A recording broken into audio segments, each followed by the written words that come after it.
तो दोस्तों अब आगे का आपके सामने लेके चल रहे हैं महादेव की कृपा से। हर हर महादेव दोस्तों। अब यहाँ पर दोस्तों महादेव और पार्वती मैया का विवाह संपन्न हो जाता है। तो आगे का हम आपसे सुनाते हैं। सूत जी कहते हैं, तदनंतर नारद जी के पूछने पर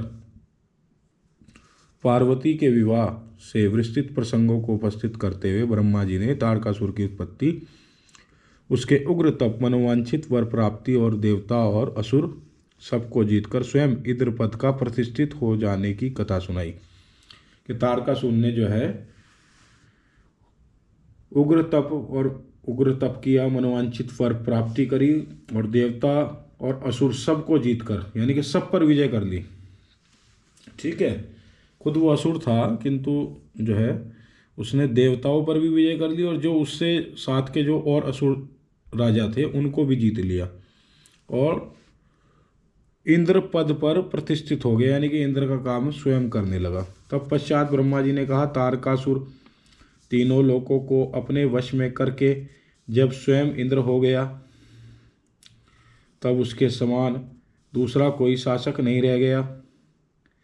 वह जितेंद्रिय असुर त्रिभुवन का एकमात्र स्वामी होकर अद्भुत ढंग से राज्य का संचालन करने लगा। ठीक है, अब दोस्तों यहाँ पर जब बात होती है ना कि त्रिभुवन तीन लोक, वो तीन लोक कौन से हैं? पाताल, स्वर्ग और पृथ्वी। तीनों लोक उनके उसमें आ गए कंट्रोल में। उससे समस्त देवताओं को निकालकर उनकी जगह दैत्यों को स्थापित कर दिया और विद्याधर आदि देव योनियों को स्वयं अपने कर्म में लगाया। मुने तदंतर तारकासुर के सताए वे इंद्र आदि संपूर्ण देवता अत्यंत व्याकुल और अनाथ होकर मेरी शरण में आए। उन्हीं सब ने मुझ प्रजापति को प्रणाम करके बड़ी भक्ति से मेरा स्तवन किया और अपने दारुण दुख की बातें बताकर कहा, प्रभु। अब ये ब्रह्मा जी और नारद जी संवाद हो रहा है। तो ब्रह्मा जी कह रहे हैं कि सारे देवता मेरे पास आए उस त्राहित होकर, उससे किससे? तारकासुर से। प्रभु आप ही हमारी गति, आप ही हमें कर्तव्य का उपदेश देने वाले हैं, आप ही हमारे दाता उद्धारक हैं। हम सब देवता तारकासुर नामक अग्नि में जलकर अत्यंत व्याकुल हो रहे हैं। जैसे शनिपात रोग में प्रबल औषधि भी निर्बल हो जाती है, उसी प्रकार उस असुर ने हमारे सभी क्रूर उपायों को बलहीन कर दिया है। हमारे सभी क्रूर यानी जो भी हमने जो उपाय किया था उसको जो है परास्त करने का, सारे उसने जो है बलहीन कर दिए। भगवान विष्णु के सुदर्शन चक्र पर ही हमारी विजय की आशा अवलंबित है, यानी कि जो विष्णुदेव हैं उनके पास जो सुदर्शन चक्र है उससे ही जो है उसको परास्त किया जाता है, परंतु वह भी उसके कंठ पर कुंठित हो गया। उसके गले में पड़ वह ऐसा प्रतीत होने लगा था मानो उस असुर को फूल की माला पहनाई गई, यानी कि सुदर्शन चक्र भी उनका यहाँ पर बता दिया मित्रों, कुछ नहीं कर पाया। मुने देवताओं का एक कथन सुनकर मैंने उन सबसे समयोचित बात कही। देवताओं, मेरे ही वरदान से दैत्य ताड़कासुर इतना बढ़ गया है, अतः मेरे हाथों ही उसका वध होना उचित नहीं। यानी कि मेरे ही वरदान से दैत्य इतना बढ़ गया है, यानी कि मैंने ही उसको वरदान दिया था, ब्रह्मा जी कह रहे हैं, इससे वो इतना फल फूल रहा है, तो मेरे हाथ उसका वध नहीं होना उचित नहीं है। तो जो जिससे पलकर बड़ा हो उसका उसी से द्वारा वध होना योग्य कार्य नहीं है। यानी कि अगर मैं किसी को वरदान दे रहा हूँ तो मैं उसको जो है अभिशाप नहीं दे सकता, तो ये योग्य कार्य नहीं है, ऐसा करना उचित नहीं होता है। विष के वृक्ष को भी यदि स्वयं सींचकर बड़ा किया गया हो तो स्वयं काटना अनुचित माना जाता है। यानी कि अगर विष का भी कोई वृक्ष हो यानी पेड़ हो, विष वाला जहरीला पेड़, अगर उसको सींच कर आपने बड़ा किया है तो उसको भी स्वयं नहीं काटना चाहिए। तुम लोगों का सारा कार्य करने से योग्य भगवान शंकर है, शंकर ही कर सकते हैं इसमें, किंतु वे तुम्हारे कहने पर भी स्वयं उस असुर का सामना नहीं कर सकते। तारक दैत्य स्वयं अपने पाप से नष्ट होगा, यानी कि अपने ही पाप से नष्ट होगा। तारक यानी ताड़कासुर। मैं जैसा उपदेश कहता हूँ तुम वैसा कार्य करो। मेरे वर से प्रभाव से ना मैं ताड़कासुर का वध कर सकता हूँ, ना भगवान विष्णु कर सकते हो, ना भगवान शंकर ही उसका वध कर सकते हैं। दूसरा कोई वीर पुरुष अथवा सारे देवता मिलकर भी उसे नहीं मार सकते। यह मैं सत्य कहता हूँ। देवताओं, यदि शिव जी के वीर से कोई पुत्र उत्पन्न हो तो वही तारक दैत्य का वध कर सकता है। अब कह रहे हैं कि शिव जी के वीर से कोई अगर पुत्र उत्पन्न हो तो वही उसका वध कर सकता है, दूसरा नहीं। सूरश्रेष्ठ गण, इसके लिए जो उपाय मैं बताता हूँ उसे करो। महादेव जी की कृपा से वह उपाय अवश्य सिद्ध होगा। पूर्व काल में जिस दक्ष कन्या सती ने दक्ष के यज्ञ में अपने शरीर को त्याग दिया था, वही इस समय हिमालय पत्नी मेनका के गर्भ से उत्पन्न हुई है। यह बात तुम्हें भी विदित की है, यानी कि तुम्हें भी पता है इस बात का कि जो दक्ष कन्या सती थी, अब वो दोबारा से जन्म लेकर जो है हिमवान और मेनका की जो है पुत्री बन के पार्वती बन के आ गई हैं। तुम स्वयं भी इसके लिए प्रयत्न करो।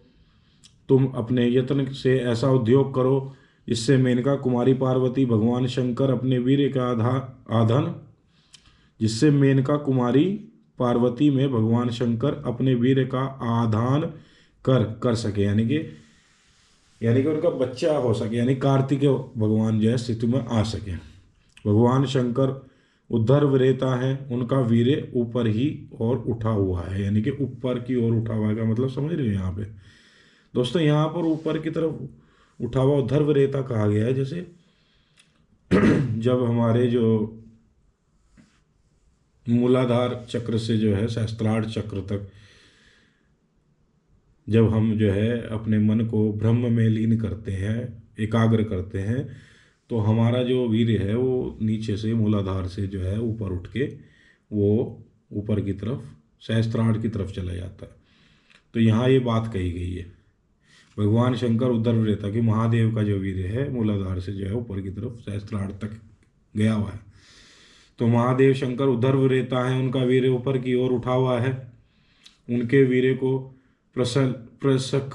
प्रस्खलित करने में केवल पार्वती ही समर्थ है। प्रस्खलित का मतलब हो गया कि वो जो है उनका वीर्य का उपयोग हो सके, यानी कि कुल मिला के दूसरी कोई अबला अपनी शक्ति से ऐसा नहीं कर सकती, यानी और कोई ये कार्य करने में जो है असमर्थ है। दूसरी कोई अबला अपनी शक्ति से ऐसा कार्य नहीं कर सकती। गिरिराज की पुत्री वे पार्वती इस समय युवावस्था में प्रवेश कर चुकी है और हिमालय पर तपस्या में लगे हुए महादेव जी की प्रतिदिन सेवा कर रही है। अपने पिता हिमवान के कहने से काली शिवा अपनी दो सखियों के साथ ध्यान परायण परमेश्वर शिव की सागरे सेवा करती है। तीनों लोकों में सबसे अधिक सुंदरी पार्वती शिव के सामने रहकर प्रतिदिन उनकी पूजा करती हैं। तथापि वे ध्यान मग्न महेश्वर मन से भी ध्यानहीन स्थिति में नहीं आती, यानी कि तथापि वे ध्यान मग्न महेश्वर मन से भी ध्यानहीन स्थिति में नहीं आते, यानी कि वो अगर मन से भी चाहे तब भी वो बाहर नहीं आते ध्यान से, ठीक है। उनके सामने होते हुए भी वो ध्यान में ही मग्न रहते हैं, अर्थात ध्यान भंग करके पार्वती की ओर देखने का विचार भी मन में नहीं लाते। देवताओं, चंद्रशेखर शिव जिस प्रकार काली का अपनी भार्या बनाने की इच्छा करें, वैसी ही चेष्टा तुम लोग शीघ्र ही प्रत्ययन पूर्वक करो कि वो कुछ ऐसा सही उद्योग करो कि उनके मन में विचार आ जाए। वो मन में विचार भी नहीं कर रहे, अपनी साधना में लीन है उनके सामने होने के बावजूद भी। मैं उस दैत्य के स्थान पर जाकर तारकासुर को बुरे हट से हटाने की चेष्टा करूंगा, अतः तुम लोग अपने स्थान को जाओ। नारद, देवताओं से ऐसा कहकर मैं शीघ्र ही तारकासुर से मिला और बड़े ही प्रेम बुलाकर मैंने उससे इस प्रकार कहा। अब तारकासुर और जो है ब्रह्मा जी का संवाद हो रहा है यहाँ पे। तो ब्रह्मा जी कहते हैं तारकासुर, मैं स्वर्ग हमारे तेज का सार तत्व है, यह स्वर्ग हमारे तेज का सार तत्व है, यानी कि जितने भी देवी देवता हम हैं उनका सबका सार है, सार तत्व है ये, उन सबका निचोड़ है ये स्वर्ग। हम जो जितना कार्य हम करते हैं, जितने भी हम जो है अच्छे अच्छे कार्य करते हैं हम देवता लोग, उससे ये जो है स्वर्ग जो है बलवान होता है, फलता फूलता है, परंतु तुम यहाँ के राज्य का पालन नहीं कर रहे हो। जो यहाँ पे होना चाहिए वो कार्य आप नहीं कर रहे, उसका जो पालना नहीं कर रहे। जिसके लिए तुमने उत्तम तपस्या की थी उससे अधिक चाहने लगे हो, यानी कि जिसके लिए तुमने जो उत्तम तपस्या करी थी उससे अधिक चाहने लगे। मैंने तुम्हें इससे छोटा ही वर दिया था, स्वर्ग का राज्य कदापि नहीं दिया था, इसलिए तुम स्वर्ग को छोड़कर पृथ्वी पर राज्य करो। यानी कि तुम्हें पृथ्वी तक बताया था बस, अब तुम स्वर्ग में आ गए हो। असुर श्रेष्ठ, देवताओं का योग्य जितने भी कार्य हैं वे सब तुम्हें वहीं सुलभ होंगे।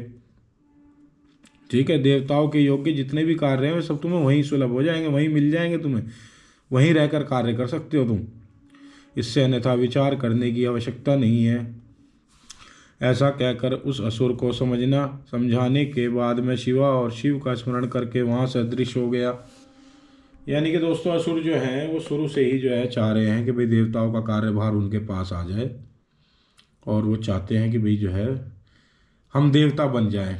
किंतु क्या है, उनकी प्रवृत्ति जो है ना वो आसुरी है, और आसुर जो है वो कभी भी जो है असुर जो है वो कभी भी देवताओं जितना जो है धर्म नहीं कर सकते। वो विधर्मी होते हैं और वो देवताओं की तरह जो है कार्य नहीं कर सकते, इसलिए उनको देवताओं का कार्य नहीं दिया जा सकता। ठीक है, ये जो ब्रह्मा जी कह रहे हैं कि तुम पृथ्वी पर जाओ, पृथ्वी पर निर्वाह करो, वहाँ तक का मैं जो है मैं कार्य दे सकता हूँ। तो ताड़कासुर भी स्वर्ग को छोड़कर पृथ्वी पर आ गया और शोणितपुर में रहकर वहाँ राज्य करने लगा। तो वहाँ ब्रह्मा जी की बात उन्होंने मान ली। फिर सब देवता भी मेरी बात सुनकर मुझे प्रणाम करके इंद्र के साथ प्रसन्नतापूर्वक बड़ी सावधानी के साथ इंद्रलोक में चले गए। यानी कि देवता फिर अपने लोक को वापिस चले गए जब उन्होंने अपना इंद्रलोक छोड़ दिया। किसने? ताड़कासुर ने। तो वो कहाँ चला गया? धरती पर जो है शोणितपुर पर चला गया ब्रह्मा जी के कहने पर। ठीक है, तो बड़ी सावधानी के साथ वो भी इंद्रलोक में चले गए देवता। वहाँ जाकर परस्पर मिलकर आपस में सलाह करके वे सब देवता इंद्र से प्रेम पूर्वक बोले, भगवान। सारे देवता जो है अपने राजा इंद्र से बोलते हैं, शिवा में जैसे भी काम मूलक रुचि हो वैसा ब्रह्मा जी का बताया हुआ सारा प्रयत्न आपको करना चाहिए। कि ब्रह्मा जी ने जिस प्रकार बोला उस तरीके से उद्योग आपको करना चाहिए कि जिससे जो है शिव की शिवा में जो है प्रीति हो जाए। इस प्रकार देवराज इंद्र से संपूर्ण वृत्तांत निवेदन करके वे देवता प्रसन्नतापूर्वक सब और अपने अपने स्थान पर चले गए।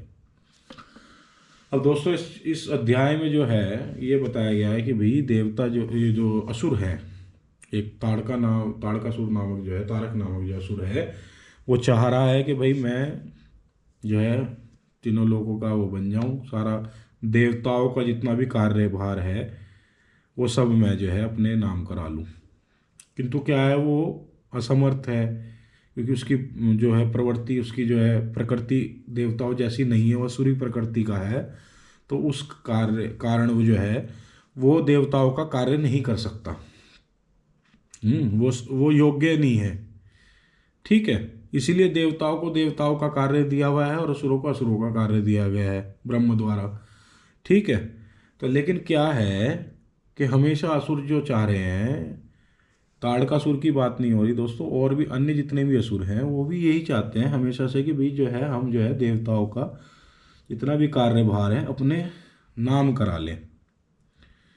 ठीक है, और देवता जो है देवताओं को भगा दें, देवता का अस्तित्व ही खत्म कर दें और सारा कार्य हम ही करने लग जाएं।